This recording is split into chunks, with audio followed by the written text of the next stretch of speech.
Hola, soy Rosa Liarte y voy a explicar la introducción a la historia para nivel primero de ESO. ¿Qué es la historia? Pues la historia es el estudio del pasado. La persona que estudia historia se llama historiador o historiadora. Ese es mi caso. Yo estudié historia. ¿Qué estudian los historiadores? Pues estudian cómo vive la gente y los importantes eventos del pasado. Hay que saber lo que sucedió en el pasado. ¿Y por qué debemos estudiar historia? Porque nos ayuda a aprender más sobre nosotros mismos. Nos dice de dónde venimos y explica nuestras culturas y tradiciones. Además, ahora mismo tú eres parte de la historia. En el futuro, los historiadores estudiarán lo que tú estás viviendo ahora mismo, por lo que la historia nunca acaba. Para saber historia tenemos que acudir a las fuentes históricas. ¿Y qué son? Pues es todo aquello que nos da información sobre el pasado. Tenemos dos tipos de fuentes históricas y vamos a comprenderlas hoy. La primera son las fuentes primarias, fuentes del mismo tiempo o un poco después del periodo que estamos estudiando en ese momento. Pues por ejemplo, construcciones, herramientas, diarios, cartas, entrevistas, fotos de ese momento, cuadros, son ejemplos de fuentes primarias. Es algo de ese mismo momento que estamos estudiando. Y luego están las fuentes secundarias, que es una fuente creada después por alguien que no vivió ese momento, ese periodo de tiempo que vamos a estudiar. Por ejemplo, los libros de historia, biografías redactadas tras el periodo histórico, como por ejemplo estos mismos apuntes que estás ahora mismo aprendiendo. Te pongo un ejemplo. Si tuviéramos que leer el diario de Julio César escrito por el propio Julio César, ¿qué sería? Exacto, una fuente primaria porque está redactada por él. Pero si fuera el diario de Julio César escrito por mí, muchos años después de la muerte de Julio César, aunque yo me haya documentado un montón para escribir el libro, sería una fuente secundaria porque no está escrito en la época de César. Y es muy importante cómo se cuenta el tiempo en historia. Cuando hablamos del pasado necesitamos hablar de cuándo ocurren las cosas. No podemos decir que la época que vivió las personas que vamos a estudiar decían que ya vivían en ese año. Esta periodización se ha hecho después y lo hacemos en el caso nuestro con el nacimiento de Cristo. Vamos a poner un ejemplo. Si dijéramos, España ganó el Mundial de Fútbol en 2010, ¿qué significa el año 2010? Pues que nuestro calendario comienza con el nacimiento de Cristo, en el año 1, por lo que 2010 significa 2010 años después del nacimiento de Cristo. ¿Qué hacemos con las cosas que pasaron antes del nacimiento de Cristo? Pues van con la numeración al revés. Entonces aquí tenéis un ejemplo. Aquí tenemos el nacimiento de Cristo, todo lo que sucedió después de ello es después de Cristo y lo que sucedió antes de ello es de antes de Cristo, pero los años antes de Cristo van hacia atrás, o sea, van al revés del orden normal. En este caso, antes sucede el año 100 y luego el 200, luego el 300. Si contabilizamos a partir después del nacimiento de Cristo, se contabiliza como números normales, 100, 200, pero en años 1, 2, 3, 4, 5, pero siempre se dice después de Cristo. Pero nosotros, por ejemplo, que estamos ahora en el 2016, no decimos 2016 después de Cristo. Eso sí, hay que marcar cuál es antes de Cristo y cuál es después de Cristo. Vamos a poner un ejemplo con el año 400. ¿Cómo sabemos si es antes o después de Cristo? Pues si es antes del nacimiento de Cristo, sí le vamos a poner A.C. ¿Vale? Por antes y Cristo al número. Y para cosas que ocurrieron después del nacimiento de Cristo se le pone DC, pero normalmente no se le pone DC a lo que es después de Cristo. Ya se da por hecho que es después de Cristo. Sí hay que ponerlo siempre si ese año queremos indicar que es antes del nacimiento de Cristo A.C. Si en la fecha no pone ni A. ni DC, sabemos ya que es automáticamente después de Cristo. Voy a haceros una aclaración cuando lo vemos en inglés, el antes y el después de Cristo, porque a veces pensamos que cuando lo vemos en inglés el AD significa antes de Cristo y no es así, es justamente lo contrario. O sea, si vemos AD en inglés, detrás de una fecha, significa después, porque es after Christ, ¿vale? Y si vemos BC detrás de una fecha, significa before Christ, por lo que es antes. Before significa antes. Y lo que suele pasar es que como vemos AD, creemos que es antes de Cristo. Y es justamente lo contrario, es después de Cristo. Bueno, aclarado esto, continuamos, porque los historiadores lo que hacemos es agrupar grupos de fechas y denominarlos de una forma, ¿vale? A un conjunto de 10 años se le denomina década. A un conjunto de 100 años se le denomina siglo. A un conjunto de 1000 años se denomina milenio. Y os digo como anécdota, un conjunto de 50 años, que no lo tenemos en los apuntes, se le llama lustro. Quedarse con este nombre. Bueno, y a una era es un largo periodo de tiempo, pero no tiene un número exacto de años, pero que ocurrió algo y entonces los historiadores le llaman la era de algo. Ahora vamos a explicar cómo se enumeran las décadas. Las décadas hemos dicho que son un grupo de 10 años, ¿vale? Lo tenemos aquí. Vamos a ver cómo se denominan las décadas.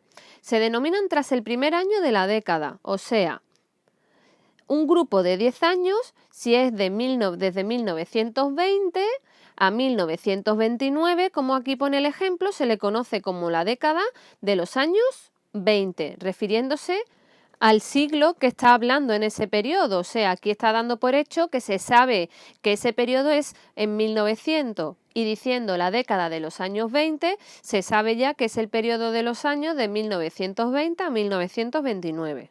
Y ahora viene la parte un poco más complicada con los siglos. ¿Cómo se nombran los siglos? Vamos a verlo, ¿vale? Los siglos son nombrados tras el último año del siglo. Así que un siglo siempre empieza en el año 1. O sea, en este caso vamos a verlo. En un siglo que va de 1901 al año 2000 se le llama siglo XX. ¿Por qué? Porque siempre se denomina el siglo al último año del siglo. O sea, aquí veis que de 1901 al 2000 es el siglo XX porque toma este número. Vamos a poner otro ejemplo para aclararlo. Por ejemplo, del el año 701 al 800, ¿qué siglo sería? Pues hay que tomar el número del último año, o sea, este sería el siglo VIII. Recordad que siempre se ponen los siglos con números romanos, no se ponen con números normales, son números romanos. Y recordad siempre que un siglo empieza en el año 1. Es un error muy común, por ejemplo, que se pensaba que en el año 2000 ya estábamos en el siglo XXI, cuando no era así. El año 2001 dio comienzo al siglo XXI. A los milenios le pasa lo mismo, se nombran tras el último año. Así, un periodo de 1000 años también comienza en el año 1, en este caso del 1001 al 2000, se le denomina segundo milenio. Tenemos poquitos por ahora, así que este es más fácil de entender, pero siempre empieza en el año 1. Y una era es un largo periodo de tiempo, pero como hemos dicho, no tiene un número exacto de número. Vamos a poner ejemplos para comprender mejor lo de los siglos. A ver, 1789, año de la Revolución Francesa. ¿Qué siglo era? Pues tenemos que mirarlo de esta manera. Sería de 1701 al año 1800, el siglo que llevaría. Y hemos dicho que se toma del último siglo, del último número, por lo que sería el siglo XVIII con números romanos. Otro ejemplo, año 540. Vamos a ver qué siglo es. Pues en este caso sería que hay que ver que el año 540 tendría un siglo que dura del 501 al 600. En este caso se coge solo la cifra del último y esto sería siglo VI. Otro ejemplo un poco más complicado, pues el año 2. ¿De dónde a dónde iría el año 2? Pues en este caso desde el año 1 al 100. Así que cogemos la última cifra de este y sería el siglo I. Pero la cosa se complica si tenemos los años antes de Cristo. Vamos a verlo ahora con otros ejemplos. Vamos a poner los mismos ejemplos, pero si fueran antes de Cristo. En el caso de 1789, antes de Cristo. Lo que sucede ahora es que justamente al contrario, se hace al revés.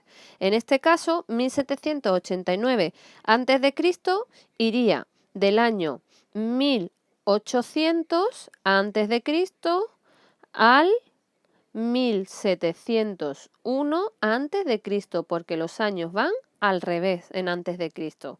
Así tomamos la cifra del primer número, al contrario justo, y en este caso 1789 antes de Cristo es el siglo XVIII, pero hay que poner A.C. Ejemplo, con el año 540 antes de Cristo. También igual sería al revés. En este caso iría del año 600 al 501 antes de Cristo. Los dos, ¿vale? Vamos a poner aquí antes de Cristo. Esto sería el siglo VI porque tomamos la primera cifra, en este caso al ir al revés, y no olvidemos poner antes de Cristo. Pongamos más ejemplos. ¿De qué año a qué año iría el siglo XIV? Pues en este caso iría del año 1301 al 1400, porque tomamos la última cifra y eso hace que sea el siglo XIV. ¿Y el siglo III antes de Cristo? ¿De qué año a qué año iría? En este caso va al revés, por lo que sería desde el año 300, porque nos lo da esta cifra el siglo, al 201, porque los números van al revés en antes de Cristo. Así que hay que poner aquí A.C. De todos modos, si te han quedado dudas en estos ejercicios, en clase vas a realizar actividades conmigo para comprenderlo mejor. Los ejes cronológicos, una parte muy importante de la historia. Son las líneas del tiempo que nos ayudan a ver las cosas que ocurren en la historia de una manera más ordenada y visual. Si no, es muy complicado entender todo lo que sucede en un periodo. Pueden mostrar periodos o eventos individuales. En este caso, los periodos elegidos normalmente son los que consideramos más importantes en la historia y los que vas a tener que estudiar. Vamos a aprender bien cómo es un eje cronológico. Siempre comienzan a la izquierda, se lee de izquierda hacia la derecha. En este caso tenemos aquí el periodo de la prehistoria en naranja. Como podéis ver, tiene un símbolo aquí así, como dos curvitas. Lo he puesto porque es un periodo muy largo, desde los 5 millones de años hasta el 4000 a.C. Esta línea marca ese periodo de tiempo, que no es proporcional con el resto del eje cronológico, porque la prehistoria es un periodo de muchísimos años. La prehistoria se divide en 3 periodos, el paleolítico, el neolítico y la edad de los metales. Estos 3 periodos los vas a estudiar en la siguiente unidad. ¿Qué sucede? Aquí hay una división que los historiadores han hecho. El que vivía en la prehistoria no decía yo soy prehistórico de la edad de los metales y ahora soy de la antigüedad. No, son periodos que se han puesto por parte de los historiadores para organizarnos y entenderlo mejor. En este caso, hacia el 3500 a.C. sucede un hito en la historia. Se inventan las primeras escrituras y desde entonces se marca como el comienzo de la historia. En este caso es muy importante porque a partir de aquí se considera historia. Todo lo anterior se considera prehistoria y hasta las escrituras hacia el 3500 a.C. hablamos ya de historia porque se escriben las cosas y se cuentan. A partir de ahí, los historiadores dicen que empieza un periodo en la historia que se llama la historia antigua, la antigüedad, donde destacan pues 4 civilizaciones importantes. La primera que vamos a conocer es Mesopotamia, después surgió la civilización del Antiguo Egipto, esa de las pirámides. Luego sucedió la civilización griega y luego los romanos. Seguros que os suenan, ¿verdad? Pues estas civilizaciones En este caso, veis aquí el año 3000 a.C. y por ese periodo surgió Mesopotamia y Egipto. Y luego hacia el año 1000 a.C., ya luego aprenderemos los años exactos, sucedió Grecia y más tarde Roma. ¿Entendéis cómo va el eje cronológico, no? Aquí va por periodo. Si seguimos avanzando hacia la derecha, los historiadores consideraron un periodo que cambió la historia antigua para comenzar un nuevo periodo que se denominó la Edad Media. Vuelvo a lo mismo, el que vivía en esa época no decía estoy en la Edad Media, se ha periodizado después por los historiadores. Ese momento que hizo que cambiara la historia se considera el año 476, que es la caída del Imperio Romano, la civilización que nombré antes. A partir de ahí comienza la Edad Media. La Edad Media duró hasta 1492, unos 1000 años. En ese periodo se considera un cambio el momento en que Colón descubre América y ahí a ese periodo se le denomina la Edad Moderna. La Edad Moderna dura menos porque se considera que termina en 1789 con la Revolución Francesa. Sí, es la primera revolución que se realiza contra un rey, incluso terminará con la cabeza cortada, lo decapitan al rey francés. Y ahí consideran que a partir de ese periodo comienza otra historia, que es la historia contemporánea hasta día de hoy, aunque muchos historiadores dicen que ya la contemporánea no la vivimos nosotros, sino que estamos en la historia del mundo actual. Eso ya, pues por ahora nosotros no lo viviremos. Como veis, así hemos visto el eje cronológico y en este caso tenemos lo que es la historia, que está aquí marcado con esta línea, y la prehistoria. Los ejes cronológicos se suelen poner con fechas en la zona de arriba y luego los periodos indicando aquí los nombres de los principales y debajo algunas indicaciones a esas fechas. En las unidades de historia siempre vas a tener que recoger un eje cronológico del periodo que vas a estudiar. Hazlo mucho mejor en un folio A3 grande para que se entienda y puedas estudiarlo mejor. Así que resumiendo lo que te acabo de explicar, la historia se comienza solamente cuando la gente aprendió a escribir. Así se le llama el periodo de antes, prehistoria, muy importante, apréndelo. En la línea del tiempo vistes esta marca, como expliqué antes. Esto muestra que la prehistoria es mucho más larga que la historia, pero muchísimo. A día de hoy proporcionalmente no tiene nada que ver porque la prehistoria duró millones y millones de años. De hecho, es muchísimo más larga y no entraría en estas páginas. Para hacerte una idea de cómo es de larga la prehistoria, te voy a poner un ejemplo con un hombre que nació en la prehistoria y que hoy día tiene 80 años, ¿vale? ¿Cómo sería así para entenderlo la metáfora? Cuando era un bebé, aprendió a usar herramientas de piedra. Aprendería a leer con 79 años y 11 meses de vida. Y en su vida, Cristo habría nacido hacía 2 semanas.